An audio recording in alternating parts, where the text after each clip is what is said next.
You're listening to a CNA podcast. In the scorching heat of July 2003, British Army officer Richard Nugee found himself in an unlikely battleground.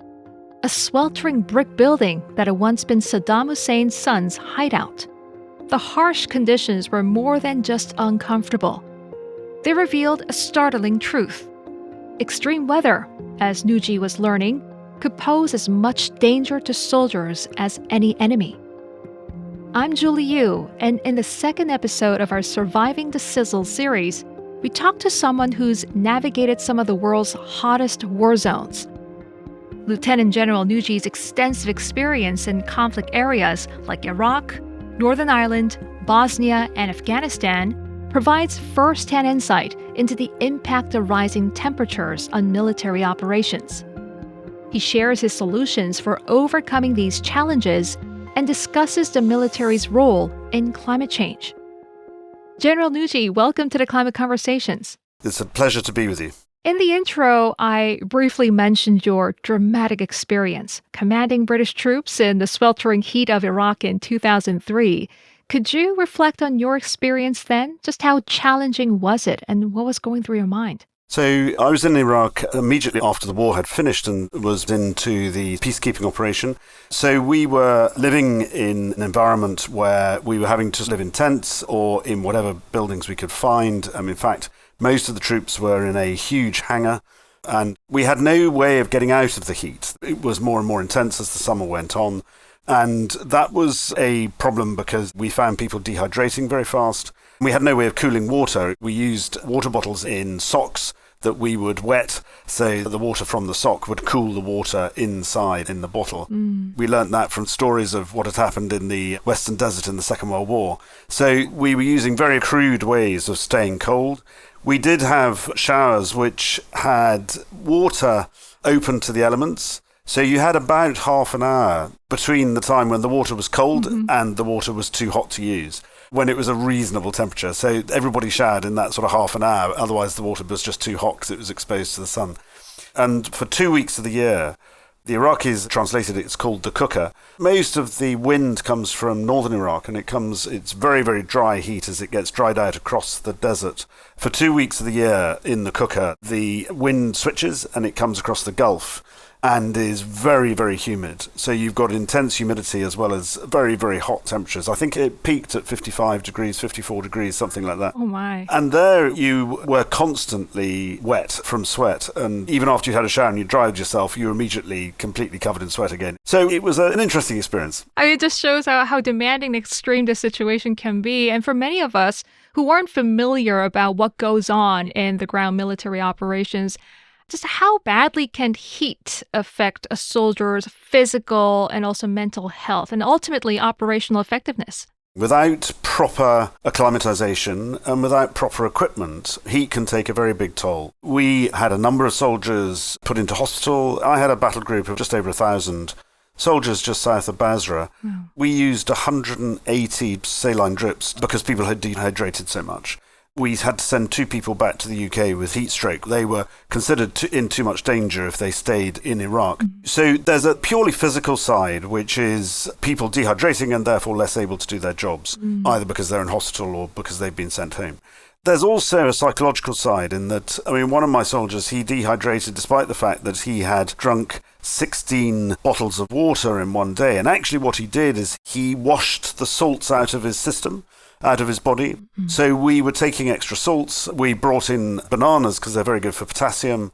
And we're trying to find ways, when there was no way of getting out of the heat, trying to find ways of keeping people as cool as possible. And of course, when you add body armor and helmets and carrying a rifle all the time, it makes it a bit more difficult. But the psychological side of it is, and I've seen this on a number of reports, that soldiers became quite demotivated. So it became an additional leadership challenge to persuade people to go out in the heat and to operate in the heat. There's an English phrase, it's part of a joke, which is mad dogs and Englishmen are the only people out in the midday sun. And when we were patrolling in the middle of the city of Azabaya, which at the time had about 1 million people, now, as I understand, has about 2 million people in it, But we were literally the only people out there apart from mad dogs. So it was true. It isn't just a joke. And that's because the heat is too intense.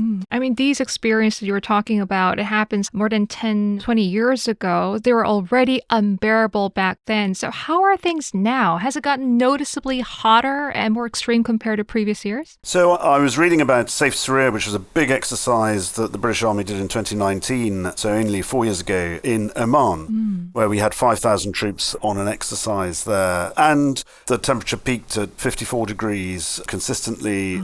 This is very, very hot temperatures indeed, to be able to operate. And there we were operating with tanks and armoured vehicles get incredibly hot and really stuffy inside. And that can be very, very damaging if you don't take care. Yeah.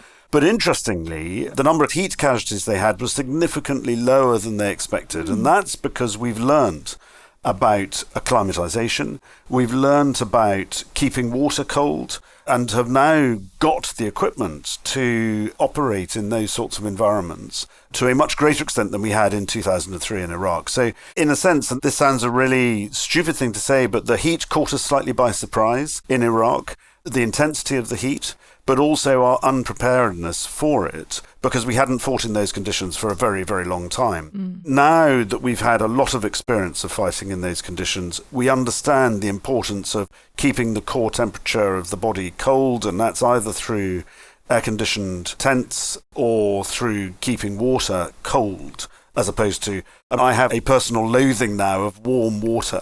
I can't drink warm water because that's what I did for sort of months on end in Iraq. But we did eventually, towards the end of our time, get air-conditioned tents in Iraq. So it came in quite fast in real terms. But my battle group basically went to sleep for 24 hours. It's the first time they had been able to sleep properly in cool conditions in the 4 or 5 months that we'd been there. And that, again, it shows how tired we were just from coping with the heat. But I think the heat is going to get worse. But now that people understand this more, the chances are that we will be able to cope with it better because we have more experience of it. You briefly mentioned military installation and equipment also being exposed to the heat. Any challenges there? I read a very interesting article where you talked about rising sea temperature causing warship engines to cut out. Yeah, all large engines and ships are cooled by the seawater around them, and that's the cooling mechanism. You take the water from the sea, you put it around the engine, and then spit it out at the back, and it is constant cold water cools the engine. The scientists who I was speaking to a couple of years ago were predicting that surface sea temperatures by about 2030 in the Gulf would be anywhere between 38 and 40 degrees, occasionally hitting 40 degrees. 40 degrees is hotter than a bath. That is not going to cool the engine. And what we found was that actually, even now, with water temperatures not at that level, but higher than we would expect, it limits the ability of the engine on ships. So that's one example. The other example is helicopters. It is well known that the hotter it is, the more difficult it is for helicopters to take load and take off with load because the air's thinner.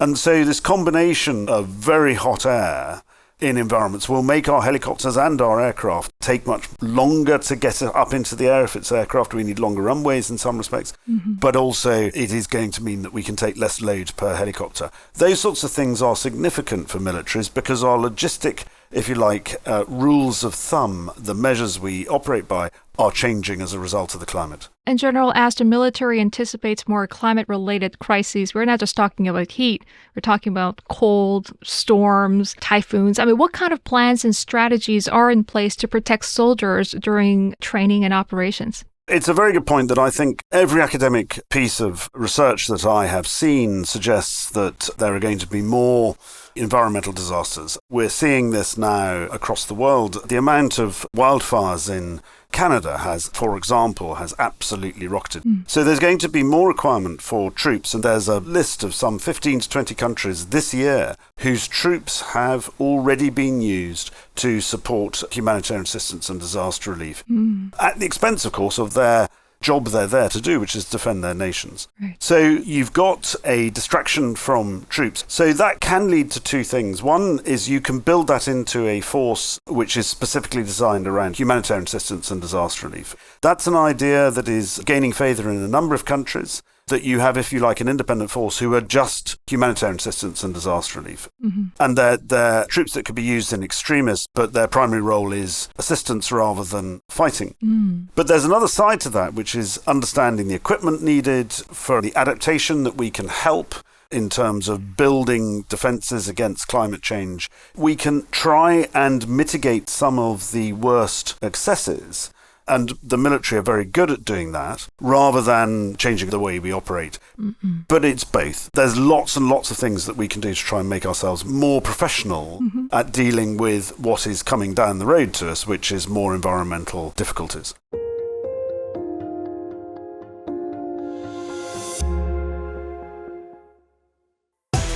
Hello everyone, my name is Crispina, And I'm Adrian. and we're the hosts of a podcast called Work It. If you've never heard of it, well, it's a good time to tap in. In the last 20 episodes, we've discussed topics like how to negotiate for a salary increase, Or how to get along with younger colleagues who have different values from you, which incidentally is our top performing episode. if work consumes your life and you want some perspective on issues like management, stress, even office romance, then this podcast should be on your list. A new episode drops every Monday. Catch us on the CNA app or wherever you get your podcasts.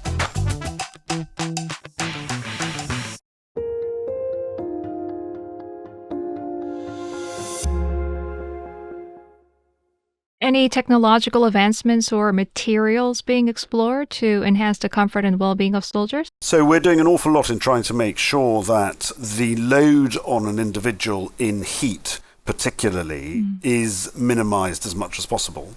At the moment, technologies such as Kevlar, which is used in body armor, it is of a particular property. It stops a lot of ballistic shrapnel and so on, and the ceramic plates will stop bullets, but it is heavy. And there's physical properties which you can't get away from at the moment. So whilst we're looking for new technologies and so on at the moment, we have to protect our people to make sure they can fight at the same time as being able to operate. So it becomes a tactical, how long do you put them on patrol for, in an ideal world, rather than a technical, but we're trying to reduce weight as well.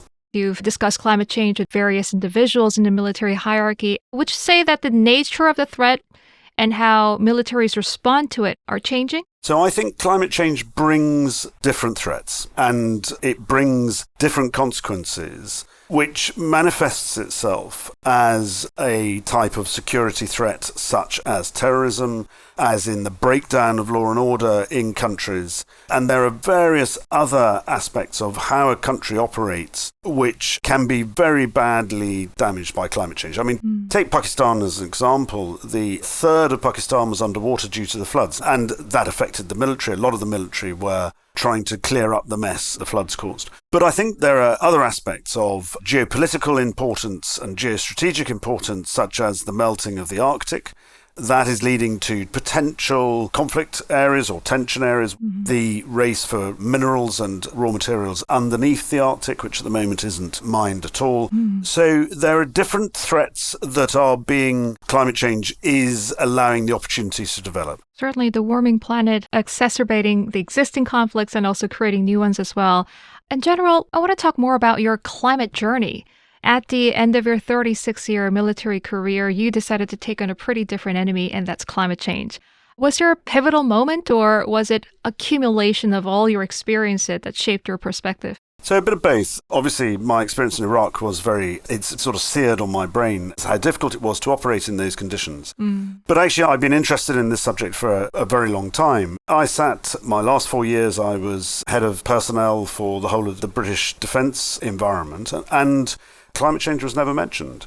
And I felt that it wasn't so much that I knew all the answers. I absolutely didn't. But at the very least, we should be asking the questions. I asked to do the report because I felt that defence should try and understand, and it was a voyage of discovery for me as well, but try and understand, why would defence be interested in climate change? Why would security be an issue for climate change? Because it was, we don't really need to worry about that sort of approach from UK defence, but also from many other countries as well, that actually defence was not really engaging with climate change at all. And my report basically said there'll be different, as I've just said, there'll be different security threats that we need to be aware of and start to prepare for. There will be problems for our equipment that we need to be aware of and should prepare for. And then there's a whole acceptance of society that defence produces emissions. And how long is society, particularly in Europe, going to accept that their defence forces do nothing about their emissions? And I argued that actually, I don't have a crystal ball, but there will come a time when if we as a country has to, by law, reach net zero by 2050, when people turn around and say, why is defence contributing so much to the emissions without doing anything about it, and start to limit what we can do? And my whole piece was actually defence must make the right decisions, otherwise somebody will make the decisions for defence, which will not be in defence's interest. And that's a very difficult, awkward place to be. You mentioned that military forces are not necessarily a tree-hugging environmentalist. Could you elaborate? In peacetime, with our peacetime conditions, the UK, and I'd use the UK as an example, we're about 1 to 2% of the UK's emissions. In war, it goes out of all proportion. So the assessment from the Ukraine-Russian war is that war, in the first, I think it was 9 months, put something like 100 million tons of CO2 emissions into the atmosphere. This is very large amounts. And war does that. The war is very damaging to the climate. So there's that side of it, which is about emissions. But there's another side to it, which is that actually almost every nation that has an army has training areas. Those training areas very often are very wide open expanses of land that could be used, if the temperate climates are right, to enhance our carbon sequestration, enhance our ability to offset, if you like, the emissions that we use. But only if we treat them properly and try and maximise the carbon sequestration potential. And I think that, therefore, an understanding of that becomes really quite important, because we have a duty, I would argue, to use our land most effectively. Yes, of course, for training, but also, if possible, to sequester carbon. That will depend on the environment, of course. What other kinds of climate-conscious military strategies would you say would prove effective or have proven effective so far? Any notable success stories or positive outcomes resulting from your work so far? I'm really heartened. I based my whole argument on 2 aspects, and a lot of the more radical environmentalists really don't like me when I say this, but there were 2 basic parameters that I wanted to try and get across.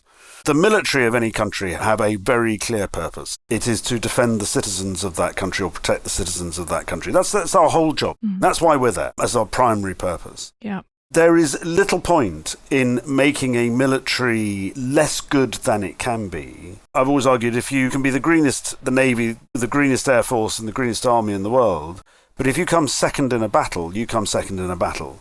And if you're going to come second in a battle, there's almost no point in trying. Now, that's a very black and white argument, and of course, it's not as simple as that. It would never be as simple as that. But the idea is that actually we should try and optimise our capability. So what I have persuaded the UK defence is that there are new technologies that are available which optimise our capability. They make us better as a force. But these equipments and these technologies have been designed to try and reduce emissions and designed to try and combat climate change, but we're using them to enhance our capability. And there's a very good example of that. We've got some experience with some hybrid armoured vehicles and hybrid patrol vehicles, not yet fully electric because that technology doesn't exist yet, but hybrid, which means that when we're on battery power, we are completely stealthy, there's no emissions, there's no heat coming from the engine, and there's no noise. So we are just much better at stealthy patrol when we're on battery power. The other most interesting thing was that when we experimented, we found our soldiers were more alert because their senses weren't being dulled by both the vibration of the engine and by the noise of the engine and by the fumes. So what you've got more alert soldiers in a more stealthy environment for those particular vehicles, which means that they're better on the battlefield. So there's an example where by going hybrid, and if we went all electric, if that technology existed, we've actually created a better outcome. But we've also reduced our emissions very significantly. Oh, that's fascinating. So finding those technologies that both reduce emissions, but actually at the same time make us better, or save us lots of money. So the British Army is investing a lot of money in 76 solar farms on its bases, where we are going to reduce our electricity bill by over a third, actually, and we're going to have our own supply of electricity. Now, that's really good from a cash point of view.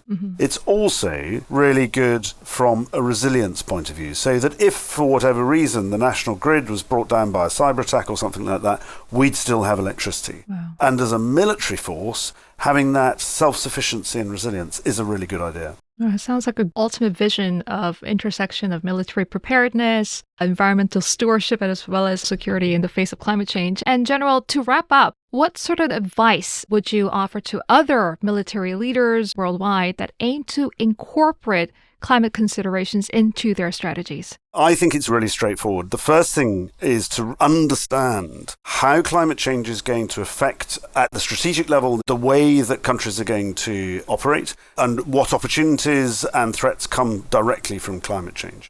So understand your enemy. But the second one is try and enhance your force by taking advantage of the new technologies. I am a huge fan of the innovation that is going into the world to try and combat climate change. There is a lot of innovation. Of course, it's not fast enough. Of course, we need to do more.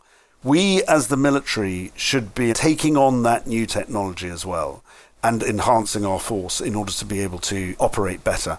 So my advice is understand and act. Don't wait for it all to happen. Act now and learn and build your force as a more effective force, but one with fewer emissions as well. Thank you very much, General Nugee. Your experience and perspective are indeed invaluable in guiding this essential transformation going forward. Thank you very much for your time. It's a pleasure. Well, thanks to my guest, and thanks to everyone for tuning in. I hope you enjoyed this episode. Now, do remember to like and subscribe to this podcast so you know when the new episode drops.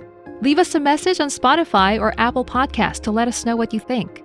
The team behind this podcast is Cyan Win, Jacqueline Chan, Joanne Chen, Tiffany Yang, Crispina Robert, and I'm Julie Yoo, signing off.